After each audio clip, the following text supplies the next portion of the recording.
ஒரு அரசியல் கட்சி நடத்துறதுன்னா அது அவ்வளோ சுலபம் அல்ல. ரொம்ப ஒரு கடுமையான ஒரு நெருக்கடி நிறையா இருக்கும், கஷ்டங்கள் நிறையா இருக்கும். பொதுவாக யார் அரசியல் கட்சி நடத்தினாலும் சரி நிறைய பஞ்சாயத்து பிரச்சனை இது மாதிரிலாம் வரும். விஜய் அவர்களுக்கு அது கொஞ்சம் கூட வரும். காரணம் என்னென்னா, அவரோட கட்சி நடத்தினுடைய அந்த தன்மை அப்படி. அப்போ அந்த தன்மையானது இவர் நேரத்துக்கு போனாரோ போலையோ, இல்லை தொண்டர்கள் சரியாக ஒரு நன்னடத்தையாக நடந்துக்கலையோ, இல்லை காவல்துறை சூழ்ச்சியோ, அது இயற்கைக்கு விட்டுருவோம். ஆனால் 41 உயிர்கள் இறந்தது என்பது ஒரு சொல்ல முடியாத ஒரு துயரமான ஒரு செயல். அது ஒரு பெரிய பேரிடர். அப்போ ஒரு பெரிய பேரிடரில் ஒரு வழக்காடு மன்றத்தில் கண்டிப்பாக வழக்கு நடத்தி ஆகணும்.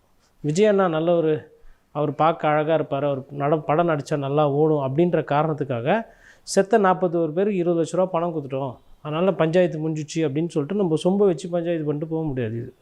இது உண்மையிலே ஒரு வழக்கு பதியப்பட்டு விசாரணை என்பது நடத்தப்பட்டு நீதிமன்றத்துக்கு முன்னாடி நின்று நீதியரசர்கள் வாதம் பிரதிவாதம் என்னென்ன ஆவணம் இருக்குது, இதில் என்ன அதிகாரி தரப்பு சொல்கிறாங்க, இதில் என்ன நடத்தினவங்க என்ன சொல்கிறாங்க, இது எல்லாத்தையும் சட்டத்துக்கு முன் வைத்து சட்டப்படி எது எது தர்மம் எது நியாயம் அப்படின்னு பார்த்து ஒரு நீதி சட்டத்துக்கு உட்பட்டு நீதி வழங்கணும். அந்த நீதி என்ன வேணால் இருக்கட்டும், அது தன்மை. பட் கோர்ட்டுக்கு போய் ஒரு ஜட்ஜ்மெண்ட் என்று வந்தால் தான் இது முடிவுக்கு வரும். அப்போ இது ஒரு ப்ராசஸ். இந்த ப்ராசஸை விஜய் அவர்கள் அண்டர்கோ பண்ணி தான் ஆகணும்.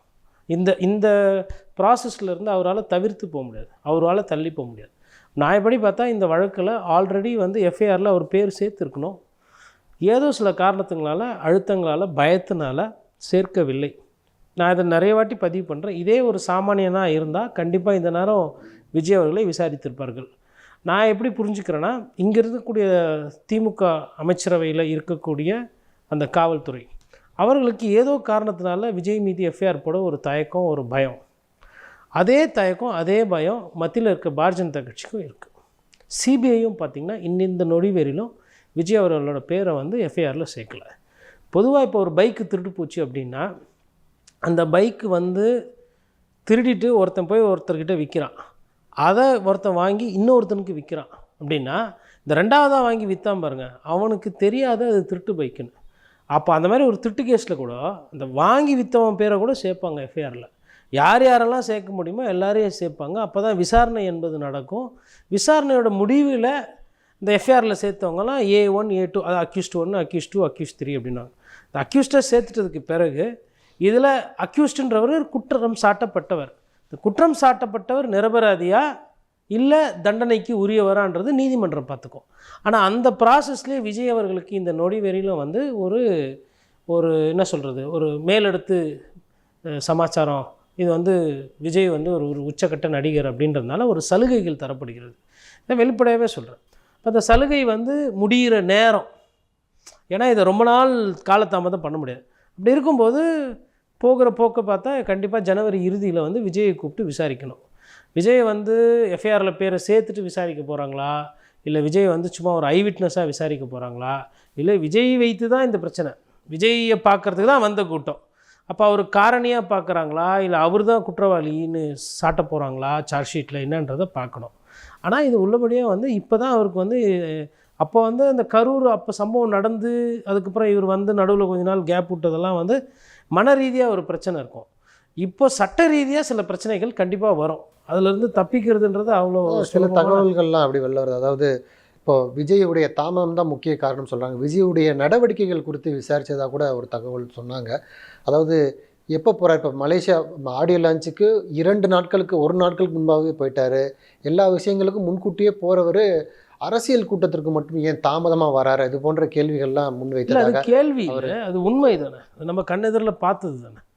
இப்போது விஜய் அவர்கள் திருச்சி மரக்கடையாகட்டும், இல்லை திருவாரூர் நாகப்பட்டினம் அந்த ஸ்ட்ரெச்சு போனதாகட்டும், இல்லை கூட்டத்துக்கு எல்லாத்துக்குமே அவர் டயத்துக்கு வந்தது கிடையாது. அவர் டயத்துக்கு சினிமாவுக்கு போயிடுவார், ஷூட்டிங்க்கு கரெக்டாக இருப்பார், பங்க்சுவலாக இருப்பார், அருமையாக நடந்துக்குவார் அப்படின்னு சினிமா பத்திரிகையாளர்கள் எல்லாம் பார்த்தா பாராட்டுறதை பார்த்துருக்கோம். இந்த சைடில் இருக்கிற பத்திரிகையாளர்கள், அதாவது அரசியலை கவர் பண்ணுற பத்திரிகையாளர்கள் பார்த்திங்கன்னா விஜய்க்கு அந்த மாதிரி ஒரு நற்சான்றிதழ் பெருசாக கொடுக்கறது கிடையாது. ஒரு சிலர் இப்போ விஜய்க்கு சதவீதம் அதிகமாக இருக்குன்ற மாதிரி பேசிகிட்டு இருக்கிறாங்க. எப்படின்னா கண்ணெதில் நம்ம என்ன பார்க்குறோமோ நம்ம அதை தான் பேச முடியும். ஒரு டயத்துக்கு சீக்கிரமாக வந்ததோ சீக்கிரமாக போனதோ அந்த மாதிரி எதுவும் எனக்கு தெரிஞ்ச மாதிரி இல்லை. அரசியல் வாழ்க்கையில் சினிமாவில் அஃப்கோர்ஸ் ஷூட்டிங்கு பணம் கொடுக்குறாங்க, காசு கொடுக்குற ப்ரொடியூசருக்கு நஷ்டம் ஆகிடணும் கூட ஒரு தொழிலாளியாவோ இல்லை ஒரு நல்ல நடிகராகவோ ஒரு டைமுக்கு போயிருக்கலாம். பட் அரசியல் வாழ்க்கையில் வந்து அவர் வந்து ரொம்ப ஸ்லோ, பொறுமையாக தான் வருவார். ஒரு காலையில் லேட்டாக எழுந்திரிச்சு அந்த மாதிரி வரக்கூடிய தன்மையை தான் நம்ம பார்த்துருக்கோம். ஒரு வேளை காலையிலே எழுந்துச்சி வீட்டிலே சும்மா உட்காந்து சுற்றிட்டு இருப்பாருன்னு தெரில. 10 மணிக்கு கூட்டம்னா 10 மணிக்கு தான் ஏர்போர்ட்டுக்கே போகிற அந்த கதைலாம் பார்த்துருக்குறோம். அதனால் அது வந்து உண்மை தான். கண்டிப்பாக காவல்துறை அதை கேட்பாங்க. முன்னாள் என்ன பண்ணீங்க, நைட்டு எவ்வளோ லேட்டாக படுத்தீங்க, காலைல ஏஞ்சிங்களா, ஏன் விமான நிலையத்துக்கு இவ்வளோ தாமதமாக வந்தீங்க, இல்லை அங்கேருந்து போகும்போது எதனால் பொறுமையாக போனீங்க, எதுக்கு கூட ஒரு 6000 பேர் சேர்த்துட்டு போனீங்க அப்படின்னு சொல்லிட்டு ஆல்ரெடி 20 மணி நேரத்துக்கு மேலே விசாரணை பண்ணியிருக்காங்க. 3 நாளைக்கு மேலே நிர்மல்குமாரை, புஷி ஆனந்த் அவர்களே, ஆதவர்ஷனம். கண்டிப்பாக டிரைவரையும் வண்டி ஓட்டுநரையும் கேட்டிருக்காங்க. இப்போது அவங்கக்கிட்டேருந்து ஒரு சில தரவுகள்லாம் எடுத்திருப்பாங்க. அது விஜய்கிட்டையும் வாக்குமூலம்லாம் வாங்கிட்டு அதையும் எதையும் ஒப்பீடு பண்ணுவாங்க. ஒப்பீடு பண்ணும்போது கிட்டத்தட்ட ஒரே மாதிரி இருந்ததுன்னா பிரச்சனை இல்லை. பட் அதில் முரண் இருந்ததுன்னா விஜய்க்கு ஒரு பெரிய தலைவலி இருக்குது. அதாவது கூட்டணி அப்படின்றத தாண்டி இது என்றைக்காக இருந்தாலும் அவருக்கு மேலே ஒரு கரும்புள்ளி தான். அதில் வந்து மாற்று கருத்து கிடையாது.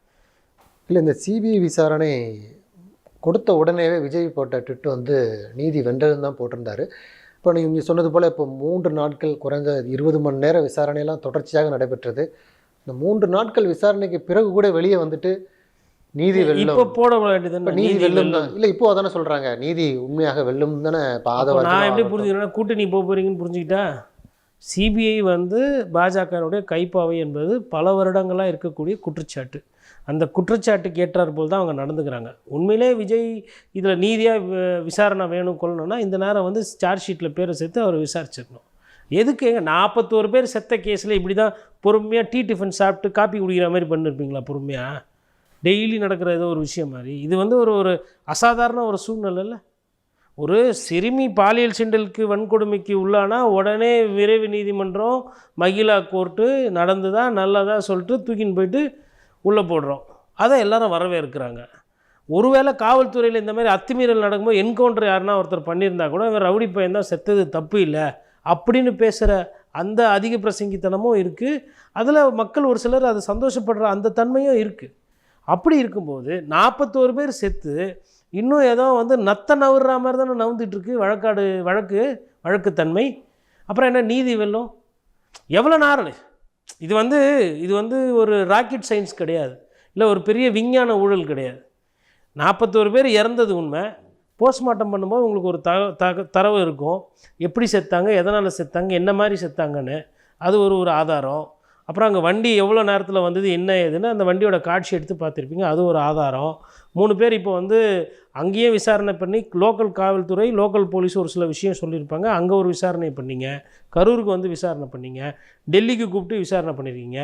அப்போ விசாரணைனா அவர் என்ன நினைப்பார்? ஓகே, நம்ம அவங்களுக்கு பிடிச்ச மாதிரி நம்ம பேசிட்டோம் பழகிட்டோம்னா நமக்கு நீதி கொடுக்குறாங்கன்னு பார்க்கலாமா? ஏற்கனவே தமிழிசை சவுந்தரராஜன் நேற்று கூட சொல்லியிருந்தாங்க, என்டிஏ கூட்டணிக்கு வருவதுதான் விஜய்க்கு நல்லது அப்படின்னு சொல்லியிருந்தாங்க. இன்னும் ஜனநாயகனுடைய சென்சார் கூட இன்னும் வெளியே வரல. நான் என்ன புரிஞ்சுக்கிறேன்னா, பாஜக வந்து இதில் வந்துட்டு ஒரு நிலைப்பாடு எடுக்காமல் நல்லது வந்துருங்க சேர்ந்துக்கலாம் அப்படின்ற மாதிரி ஒரு அரசியல் ரீதியாகவே வந்து கடந்த காலத்தில் பார்த்துருக்கோம். இப்போ தான் நான் நிம்மதியாக தூங்குறேன் பாரதிய ஜனதா கட்சியில் சேர்ந்ததுக்கப்புறம் தான். அதற்கு முன்னாடி சிபிஐ அமலாக்கத்துறை என்னை நெருக்குச்சு அப்படின்னு சொல்லிட்டு காங்கிரஸ் கட்சியிலேருந்து பாரதிய ஜனதா கட்சிக்கு போன தலைவர்கள், ஆளுமைகள்லாம் சொன்னதெல்லாம் பார்த்து, ஆளுமை சொல்லக்கூடாது, சந்தர்ப்பவாதிகள், அதெல்லாம் பார்த்துருக்கோம் நம்ம. அதேமாதிரி விஜய் அவர் எனக்கு இதில் என்னென்னா, ஒன்று தைரியமாக நீங்களாம் சொல்கிறீங்கல்ல, நெஞ்சு தைரியம், நான் வந்து வீரன், கொள்கை, அது இது கோட்பாடு, பிளாஸ்ட்டுன்னு.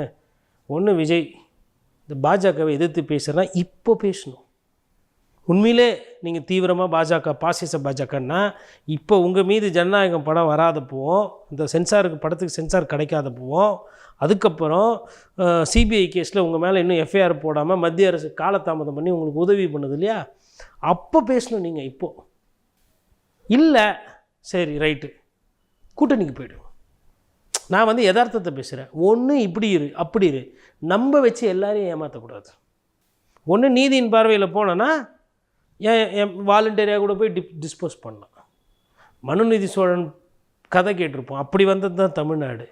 யாரோ வந்து சொல்கிறாங்க மன்னர்கிட்ட, இந்த மாதிரி பசுமாடு வந்து பெல் அடிக்குது, கதை தான் கேட்குறதுக்கு கௌரவமாக இருக்குல்ல, ஒரு ஒரு ஒரு ஒரு நெகிழ்ச்சியாக இருக்குல்ல, இது தாண்டா தர்மம்னு. உடனே மன்னன் என்ன பண்ணுறான், தேரை ஓட்டி கன்றுக்குட்டி எப்படி செத்துதோ தன்னோட சொந்த மகனை சாவடிக்கிறான். இது ஒரு கதை, நீதி கதை. நாங்கள் வந்து மாற்று தூய கட்சி அந்த கட்சி இந்த கட்சின்னு சொல்கிறதுக்கு முன்னாடி அப்போ உண்மையிலே நெஞ்சு தைரியம் இருக்குன்னா இப்போ சொல்லுங்கள் விஜய் சார் பாஜக பற்றி எதிர்த்து பேசுங்க, நான் ஒத்துக்கிறேன், நான் வந்து என்னோடய நிலைப்பாடுமே மாற்றிக்குவேன் சொல்ல மாட்டார். அதனால தான் தமிழிசை சவுந்தரராஜன் விஜய் அவர்களை பற்றி பேசுகிறார். ஆனால் விஜய் அவர்கள் அதை பற்றி பேசுவோம் கடந்து போவார். கேட்டால் பிளாஸ்ட்டு 4 இடத்துல பாட்டு போட்டு ஸ்பீக்கர் போட்டு டான்ஸ் ஆடி கடந்து போகிறது. பிஜேபி இதை பார்க்கும். மக்களும் வந்து பிஜேபி வந்து இது மாதிரியெல்லாம் பண்ணிட்டாங்கன்னு வச்சுக்கோங்களேன். மக்களுக்கு வந்து நல்லவங்களோ கெட்டவங்களோ பட் நீங்கள் கொண்ட கொள்கையில் உறுதியாக இருக்கணும். இப்போ நான் என்ன புரிஞ்சுக்கிறேன்னா பிஜேபி பண்ணுறதும் சந்தர்ப்பவாதம். இவர் வந்து நிறைய பேரை நம்ப வச்சு ஏமாத்துறதுல வல்லவர். இவர் யார்? இப்போ ஆல்ரெடி அதிமுக இதே மாதிரி தான் பண்ணார். ஆளுங்களை ஒரு 4 தொண்டருங்க போனாங்க. அது எப்படி தொண்டருங்க உங்கள் தொண்டருங்க சடனாக போவாங்க? அவர் திமுக எதிர்க்கணும், அதனால் சப்போர்ட் பண்ணி பேசினார். அப்புறம் கூட்டணிக்கு வருவீங்கன்னு எதிர்பார்த்தாரு, பட்டனாமும் போட்டிங்க. இப்போ பிஜேபி ட்ரை பண்ணுது. இவர் பண்ணிவிட்டு இவர் என்ன பண்ணார், கிறிஸ்மஸ் நிகழ்ச்சிக்கு போய் கலந்துக்குவார். அப்போ அதுதான், அதாவது காங்கிரஸ் கூட இந்த சைடு பேசுகிறது. விஜய் எப்பேற்பட்ட சந்தர்ப்பவாதின்றதை ஃபஸ்ட்டு நீங்கள் புரிஞ்சுக்கோங்க. ஒன்று ஊழல்வாதி, ஊழல் கட்சின்னு மற்ற கட்சியெல்லாம் சொல்கிறது.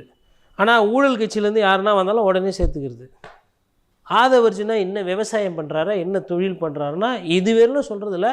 லாட்ரியோட அவருக்கு சம்மந்தம் இல்லை. சரி, லாட்ரியோட சம்மந்தம் இல்லை, அப்புறம் என்ன பண்ணுறாரு அவர்? என்ன வியாபாரம் பண்ணுறாரு? இப்போ அஜீஸ் அவர்களை நான் கேட்குறேன்னா என்ன வியாபாரம்னா அதுக்கு ஒரு விளக்கம் இருக்கும். என்ன கேட்டால் எனக்கு ஒரு விளக்கம் இருக்குது. எடப்பாடி பழனிசாமி கேட்டால் ஒரு விளக்கம் இருக்குது. முதல்வர் ஸ்டாலினை கேட்டால் ஒரு விளக்கம் இருக்குது. அவங்க அரசியல்வாதி, அரசியல் பண்ணுறாங்க. இவர் அரசியல் பண்ணுறது மூலதனம் எங்கேருந்து வருது? அது இருக்குது இல்லையா? அது இல்லையே. அப்போ அந்த வெளிப்படைத்தன்மை என்பது இந்த 2 திராவிட கட்சிகளை விட மோசமாக தானே இருக்குது. தாவேக்கல யார் வந்தாலும் எந்த கட்சியிலேருந்து வந்தாலும் சேர்த்துக்கிறீங்க. பிஜேபியிலேருந்து வந்தால் சேர்த்துக்கிறீங்க, விசிகாலேருந்து வந்து சேர்த்துக்கிறீங்க, அதிமுகலேருந்து வந்து சேர்த்துக்கிறீங்க. நாளைக்கு திமுகலேருந்து யாரோ அமைச்சர்கள்லாம் வரா மாதிரி இருக்காங்கன்னு செங்கோட்டையன் மற்றவர்கள் பேசிட்டு உங்களுக்கு முன்பு பல பேர் சேர வாய்ப்பு இதெல்லாம் வந்து இந்த ஒரு இதுதான் என்ன சொல்கிறோம், ஒரு பில்டப்பு. நிறைய கட்சிகள்லேருந்து நீக்கி வெட்டப்பட்டவர்கள், கூட்டணிலேருந்து வெளியில் போனவங்களாம் நிறைய பேர் சும்மா தான் சுற்றிக்கிட்டு இருக்கிறாங்க. அந்த மாதிரி சும்மா சுற்றிக்கிறவங்க நிறைய பேர் போய் சேருவாங்க. அது இங்கே பிரச்சனை இல்லை. இப்போ திமுகவில் அதிமுகவில் சீட்டு கேட்குறாங்க, சீட்டு கிடைக்கலன்னா கூட இந்த கோவத்தை கட்டுறதுக்கு போய் சேருவாங்க. இதெல்லாம் நடக்கும், அதெல்லாம் இருக்கும். நீங்கள் இந்த மாதிரி நேரத்தில் இப்போ அட்லீஸ்ட் ஜனநாயகம் படத்துக்கு சென்சார் வரல, அது ஒரு சர்ச்சையாகுது. விஜய்க்கு சார்பாக இருக்கக்கூடிய சினிமா பத்திரிகைக்காரர்கள் பொங்கி எழுதுறாங்க. எப்பா அங்கங்கே போராட்டம் நடக்குது. திருத்தணியில் வந்து மனசாட்சி இல்லாமல் ஒரு ஒரிசாக்காரனை வந்துட்டு ஒருத்தன் வெட்டுறான், மனிதாபிமானம் செத்து போகுது, 41 பேர் செத்து போனாங்க, பெண்களுக்கு பாதுகாப்பு இல்லை, செவிலியர்கள் போராட்டம் இருக்குது. நான் எல்லா தரப்பும் பேசுகிறேன், பொது வெளிச்சத்தை விட்டுறேன். நான் வந்து பத்திரிக்கையார்னா நம்ம வேலை வந்து கண்ணாடி மாதிரி சமுதாயத்தில் நல்லது கெட்டது என்ன நடந்தோ அதை சொல்லிடணும். இல்லை சரி அது கூட வேணாம், ஒருவேளை எங்கள் திமுக கவர்மெண்ட் வேறு எதுனா கேஸை போட்டு எதுனா பிரச்சனைன்னு அட்லீஸ்ட் பொங்கலுக்கு 5000 ரூபா கொடுங்கன்னு கேட்கலாம்ல விஜய். முதல்வருக்கு கடிதம் எதனால பொங்கலுக்கு 5000 ரூபா கொடுங்க, ஒன்றும் நிதி நிலைமையெல்லாம் பார்த்துக்கலாம், மக்களுக்கு தேவை இருக்குது, அப்படியாச்சும் பேசலாம்ல. இல்லை மாணவருக்கு கொஞ்சம் சீக்கிரமாக லேப்டாப் கொடுங்க, தேர்வு வர நேரம், மேபி அது படிக்கக்குள்ள யூஸ். அப்போ லேப்டாப்பை படிக்க உதவாது. நான் அதையும் இப்போ பதிவு பண்ணிடுறேன். நம்ம ஒரு காலத்தில் என்னன்னு நினச்சோமோ வளர்ச்சின்னுமோ இந்த செல்ஃபோனும் லேப்டாப்பு தான் இன்றைக்கி பசங்களை சீரழிக்குது. புஸ்தகத்தை பார்த்து படிக்கிறத விட்டு ஆசிரியர்கிட்ட இருந்த அந்த பந்தம் போச்சு. எல்லாம் டிக்டாக் மோகத்தில் எல்லாம் வைப்பு பண்ணி பாதி பேர் புள்ளிங்கோவாக போய் மென்டலாக சுத்த போகுது சமுதாயம். எல்லாம் இருக்குது. இப்போ திருப்பி மறுபடியும் விஜய்க்கு வருவேன். என்ன காரணம், அவர் வந்து சூழ்நிலை அரசியல்வாதி, சந்தர்ப்பவாதத்துக்கு ஏற்ற மாதிரி அரசியல் பண்ணுறார். ஒரு நிலையான ஒரு கொள்கையில் எடுக்கிற மாதிரி தெரியல, சும்மா பாசிச பாஜக ஏமாற்றிட்டு திரிகிறார். பாசிச பாஜகன்றதை தாண்டி எதுவுமே பேச மாட்டார். அநேகமாக இன்னும் ஒரு 2 நாள் 3 நாள் தாங்குவாங்க ப்ரெஷரு. 9ஆம் தேதி ரிலீஸ் நினைக்கிறேன் ஜனநாயகன். 7 வரலாம் தாங்குவாங்க. 7ஆம் தேதி வரலாம் சென்சார் வரலாம்னா திருப்பி மாஸ்டர் படத்துக்கு எப்படி எடப்பாடி பழனிசாமி முன்னாடி போய் நின்னாங்க தெரியுமா ஒரு டீமு, ஐயா பார்த்து செய்யுங்க, நீ பெரிய ஸ்டார்ப்பா. இப்போ தாசில்தார்கிட்ட போனால் தாசில்தாரே எவ்வளோ நிற்க வைக்கிறாரு. போனோன்னா வாங்க பப்ளிக், சொல்லுங்கள் பப்ளிக் என்ன வேணும் உங்களுக்கு, ஐயோ பட்டாவாதோ இப்போ 10 நிமிஷத்தில் பண்ணி கொடுத்துறேன். டிஜிட்டல் இந்தியா, நம்ம ஆட்சி நடக்குது, திராவிட கலாச்சாரம், நம்ம எப்பேற்பட்ட அரசாங்கம் அப்படின்னு போனோன்னே உடனே போட்டு கொடுத்துட்றாங்களா? லோன்னு அலைய வச்சு ஜனங்களை கஷ்டப்படுத்தி அப்புறம் கிம்பளம் வாங்கிக்கின்னு அந்த அல்ப லஞ்ச காசுக்கு ஆசைப்பட்டுக்கிட்டு அவங்கள, அதாவது லஞ்சம் வாங்குற, சரி வாங்குகிற லஞ்சத்துக்கு உடனே பண்ணி கொடுக்கணும்ல. அப்போ யார் அங்கே முதலாளி? நந்தன முதலாளி? அதுவும் கிடையாது. இப்போ ஒரு எடுத்துக்காட்டி சொல்கிறேன். அப்படி இருக்கும்போது பல கோடி ரூபாய் போட்டு போகிற சென்சார் போர்டு, அதுவும் மத்திய அரசில் இருக்கிற அதிகாரி எவ்வளோ ஏற்றமாக பண்ணுவாங்க. காது உள்ள அப்படியே சொரிஞ்சுக்கிறேன் சென்சாரா கே Jananayagan movie officer section officer உப்பர் உப்பர் அப்படின்பா. உப்பர் போனால் நீச்சே நீச்சே அப்படின்பா. அங்கே போனால் இங்கே இல்லை அங்கே இல்லை. நேற்று வரலாம் வேறு. நேற்று வந்து நீங்கள் அரசியலுக்கு ஆசைப்படலை, இப்போது அரசியலுக்கு ஆசைப்பட்டுட்டீங்க.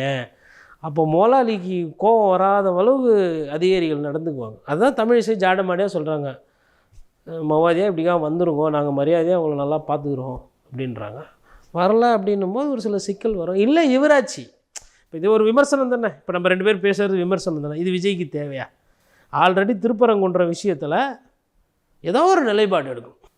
என்னதான் 1000 விமர்சனங்கள் இருந்தாலுமே இப்போ அடுத்தடுத்து ஏமாத்திட்டு போயிடணும். 1000 விமர்சனம் இருந்தாலும் மக்கள். கேசிடி பிரபாகர் போய் சேர்றாரு, முன்னாள் எம்எல்ஏக்கள் போய் சேர்றாங்க, அடுத்தடுத்து ஏதாவது ஒரு நிகழ்வு நடந்துக்கிட்டே தான் இருக்குது. சைலண்ட்டாக வேலை பார்க்குறாங்க. 180 தொகுதிகள் வரை தாவேக்கா தனித்து போட்டியிட வாய்ப்பு இருக்கு. 234 தனித்தே போட்டிடுவாங்க. யாரும் விஜய் கொடுக்க தயாராக இருக்கிறாரு. வேட்பாளர்களை தேர்வு செய்யும் பணி சைலண்டாக நடந்துகிட்டு இருக்கு. ஆக்டிவாக தான் எப்படி எல்லாம் ஒழிச்சு நடத்துகிறாங்களா யாருக்கும் தெரியாமல் பூதகண்ணை வச்சு பார்க்கணுமா? ஆக்டிவாக, அதாவதுங்க ஊடகத்தில் கொடுக்குற அந்த வெளிச்சம் இருக்குது பாருங்கள் விஜய் சாருக்கு. இதோ விஜய் புறப்பட்டு விட்டார், இதோ பல்வலக்கி விட்டார், இதோ வண்டியில் ஏறி விட்டார், இதோ கையை ஆசி விட்டார். கமலுக்கு கூட அவ்வளோ கொடுக்கல. கமலுக்கு கொடுக்கல, அது வேறு ஒரு பிரச்சனை. ஏன்னா அவர் பேசுகிறது 10 நேரம் நமக்கு புரியாது. சார் பேசுகிறது இப்படி அப்படி இப்படி சுற்றி கித்தி பேசி ஒன்றும் பாதிமாக தான் புரியும். சரி, அதுவாச்சும் ரைட்டு. விஜயகாந்த் அவர்களுக்கு இவ்வளோ பப்ளிசிட்டி கொடுத்தாங்களான்னா இல்லை. அன்றைக்கி அந்த டிக்டாக் மோகம், ரீல்ஸ் மோகம்லாம் கிடையாது, சமூக வலைத்தளம் கிடையாது. ஆனால் பத்திரிகையாளர்கள் வந்து தொடர்ந்து விஜய் அவர்களை தூக்கி பிடிக்கிறார். அதாவது திமுக மீது விமர்சனம் வைப்பது என்பது ஒரு தன்மை, திமுக மீது விமர்சனம் வைக்காமல் வசதியாக வந்து விஜயை தூக்கி பிடிக்கிறது இன்னொரு தன்மை. அதுதான் எனக்கு என்ன ஒரு விஷயம் புரியலன்னா, சரி நான் ஒரு பத்திரிகையார், நான் வந்து ஓப்பனாக நான் ஒரு விஷயம் சொல்கிறேன். திமுக 50 சட்டமன்ற தொகுதியில் கண்டிப்பாக வெற்றி பெறும்.